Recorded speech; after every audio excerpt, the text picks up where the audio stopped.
Salut à toutes et salut à tous et bienvenue pour ce nouvel épisode consacré aux légendes françaises.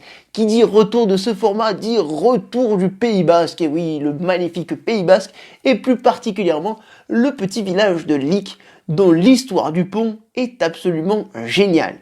Sachez qu'une légende, évidemment, ça se transmet oralement depuis des années, et que du coup, il en existe plusieurs versions.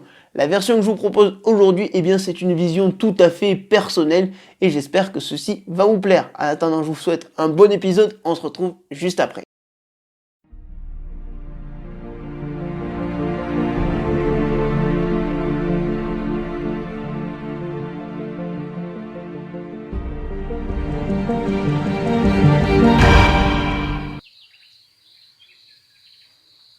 Notre légende prend place dans le petit village de Licques, en plein cœur du Pays Basque.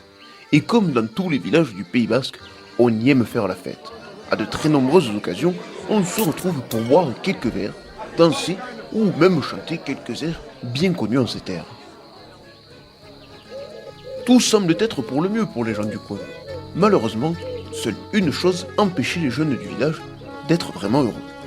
Licques était coupé en deux par une rivière de telle manière qu'il était impossible de la traverser. Ainsi, on connaissait les voisins de l'autre rive, et on les saluait bien volontiers, mais impossible de nouer quelques autres relations que ce soit. Bon, vous me voyez venir. Non, parce que, à un moment donné, comme dirait l'autre, la voisine, on aime bien lui faire un petit sourire, un petit coucou. Mais bon, on aimerait bien la saluer d'un peu plus près, quoi. Tu vois ce que je veux dire? Au cours d'une des fameuses fêtes du village, quelques jeunes, envoûtés par les charmes des voisines et probablement par les effluves d'alcool, se décidèrent à aller parler au conseil municipal.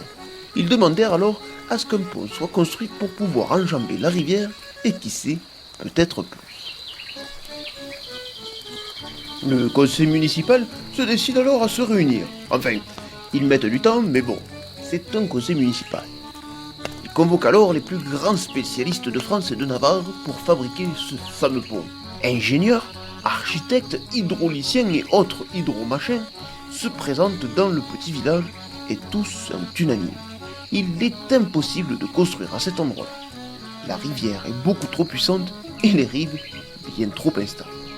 C'est alors que, au moment où tout espoir semblait définitivement balayé, l'ancien du conseil, d'habitude si taiseux, se mit à rire. Les autres membres de l'équipe en furent extrêmement surpris. D'abord du fait d'entendre le vieux émettre le son, et secondement, parce que dans la situation, rien ne prêtait à rire. Celui-ci prit alors la parole. Une première depuis des années peut-être. Mes amis, et vous êtes bien bêtes que de convoquer tous ces charlatans. Nous n'avons nul besoin d'eux. Vous oubliez qu'au Pays Basque, nous avons les plus grands bâtisseurs. Et franchement, le vieux, si t'as attendu autant de temps pour dire une connerie pareille, t'aurais mieux fait de la fermer 2 ans de plus, hein, lui rétorqua l'un des plus jeunes. Mon Dieu, mais que vous êtes bêtes. Rejoignez-moi ce soir à minuit, près de la rivière, et vous verrez.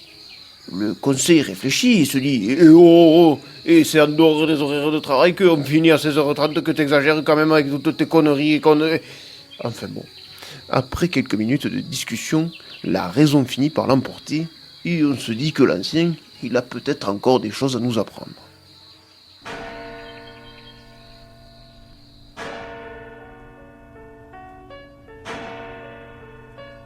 L'assemblée se retrouva alors auprès de la rivière, alors que les cloches de l'église sonnaient encore ses derniers coups. L'ancien était là, et en plus, il n'était pas tout seul. À ses côtés se tenait une toute petite troupe de Laminac. Ah! Oui, non mais les Laminac. Non, parce qu'il va falloir que je vous raconte un petit peu. En gros, les Laminac, c'est des êtres un peu surnaturels du Pays Basque, et il en existe plusieurs versions qui apparaissent dans beaucoup de légendes. La première version, c'est la version belle blonde.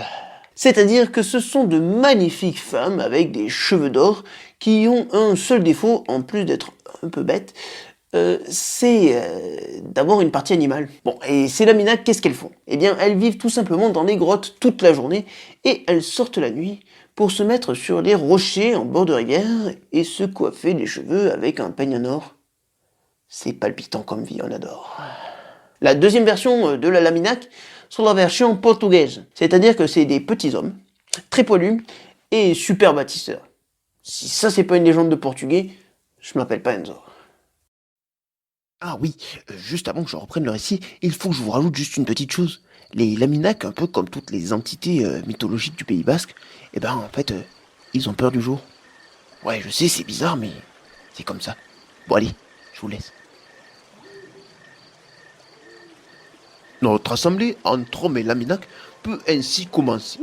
Le maire du village demande alors aux petits êtres s'il est possible pour eux de construire ce fameux pont. Les Laminac lui répondent que non seulement ils peuvent le faire, mais surtout qu'ils vont le faire en une seule nuit. Le maire n'en croit pas un mot, mais leur répond « Eh bien, si vous pouvez le faire, faites-le. » « Nous le ferons, mais nous voulons une chose, répondirent les petites créatures. Nous voulons en échange la plus belle des femmes du village. Le conseil municipal se rassemble alors et réfléchit. Enfin, la réflexion, elle est assez rapide, parce qu'ils se rendent vite compte que, c'est pas leurs femmes les plus belles du village. Ainsi, le marché fut conclu. Si le pont est construit en une nuit, la plus belle des femmes sera donnée au Laminac. La nuit suivante, le village est en émoi, et quel que soit le côté de la rive, on regarde avec excitation les débuts des travaux du pont. Le top départ est donné dès minuit, et en 2 heures à peine, la moitié du pont est déjà construite, et l'ensemble des villageois déjà au lit. Seul un homme se tient encore auprès de la rivière. Il le sait bien, c'est sa femme la plus belle de toute la région. Il en est absolument convaincu. Et il le voit bien, les Laminac avancent de manière déconcertante dans la construction du pont.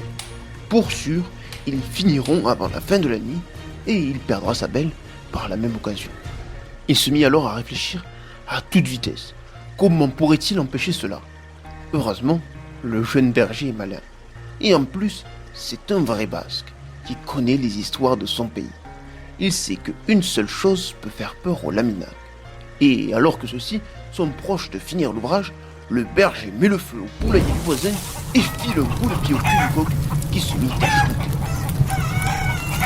Entendant le chant de l'animal et persuadé que le jour se lève, les Laminac quittent précipitamment le chantier, laissant tomber la dernière pierre du pont dans le lit de la rivière. Ainsi, Lick aura eu son pont entièrement praticable, mais jamais vraiment fini, car il manquera toujours la dernière pierre. Notre berger, quant à lui, pourra retrouver sa femme au creux de son lit tous les soirs, et vivra la plus belle des romances. Inutile de vous préciser que cet événement sera fêté comme il se doit par le village réuni, et que dans les mois qui suivirent, le nombre de bébés allait exploser dans ce beau coin du Pays Basque.